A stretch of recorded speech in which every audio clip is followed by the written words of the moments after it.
Saudara-saudari, selamat berjumpa.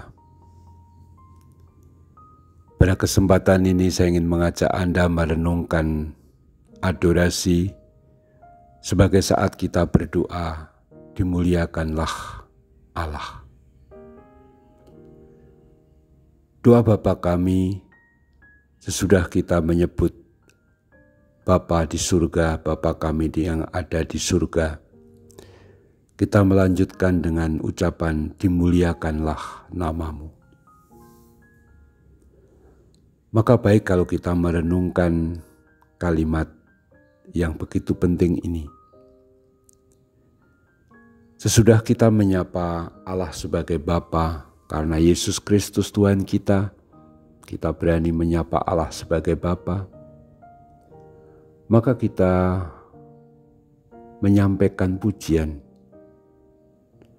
Pujian berupa dimuliakanlah namamu. Memuliakan nama Allah sebenarnya menjadi tujuan pokok hidup kita. Memuliakan nama Allah memang pertama-tama kedengaran demi Allah, demi namanya yang kudus, demi kemuliaannya, tetapi itu betul. Justru kalau kita memuliakan Allah, itu sama saja kita menerima keselamatan dari Allah. Jadi memuliakan Allah, memuliakan nama Allah, dampak efek bagi kita, buahnya adalah keselamatan bagi kita. Bagaimana itu bisa direnungkan? Yang ada pada Allah hanyalah kemuliaan. Kemuliaan itu nampak dalam berbagai sifat yang menjadi melekat pada diri Allah. Kemuliaan itu nampak dalam keagungan, kemurahan hatinya, kasih setianya, kebijaksanaannya, dan segala hal yang sering kita lakukan atau kita mohonkan, yaitu Allah yang selalu mengampuni, penuh kerahiman, pengasih dan penyayang, dan seterusnya. Semuanya dalam keadaan tak terbatas, karena itulah kemuliaan Allah. Lalu kalau kita memuliakan Allah, dimuliakanlah namamu, kita sampai kepada apa yang menjadi jati diri Allah, yaitu bahwa Allah adalah kasih. Sebagaimana dikatakan dalam surat Yohanes, Allah adalah kasih. Dan kasih terbesar Allah adalah Ia mengutus anaknya yang tunggal, Yesus Kristus Tuhan kita, ke dunia bukan untuk menghakimi, tetapi untuk menyelamatkan kita.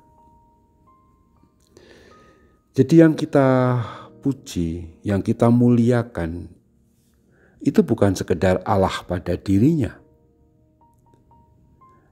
Allah pada dirinya tidak membutuhkan pemuliaan kita, tidak membutuhkan penghormatan kita. Allah dari sononya sudah sempurna, sudah mulia, tanpa batas, tidak memerlukan apa-apa dari kita. Tidak ada satupun dari pihak kita yang bisa kita banggakan di hadapan Allah. Tetapi kalau kita memuliakan Allah, itu berdasarkan justru pewahyuan, pernyataan diri Allah dalam sejarah. Pertama, kita bisa melihat segala ciptaan, keindahannya, kebijaksanaan Allah yang terlukis dalam alam semesta. Terlukis dalam segala ciptaan yang kita lihat secara langsung di bumi ini, di dunia ini. Keindahan gunung, keindahan laut, keindahan dari ikan-ikan di laut, ikan-ikan di air. Kalau kita melihat National Geographic itu ya, betapa indahnya alam ini.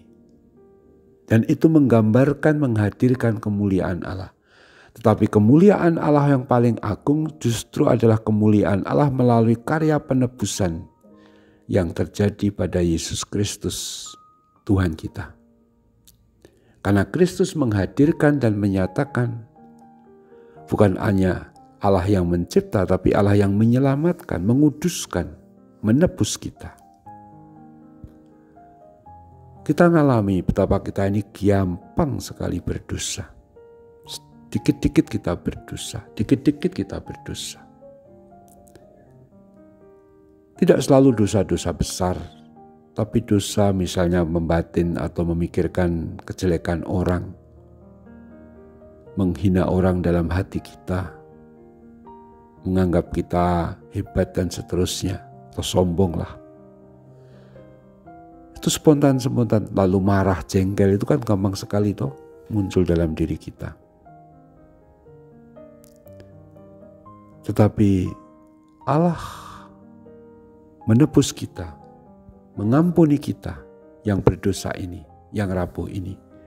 Sehingga kita yang sebenarnya tidak layak karena dosa-dosa kita, dijadikan layak sebagai anak-anaknya berkat Yesus Kristus.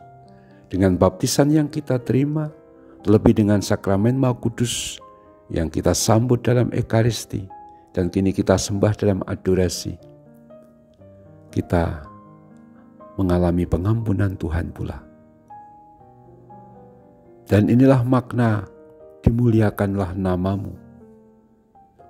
Makna yang berakar pada tindakan Allah dalam hidup kita, dalam sejarah dunia, dalam sejarah keselamatan melalui Kristus.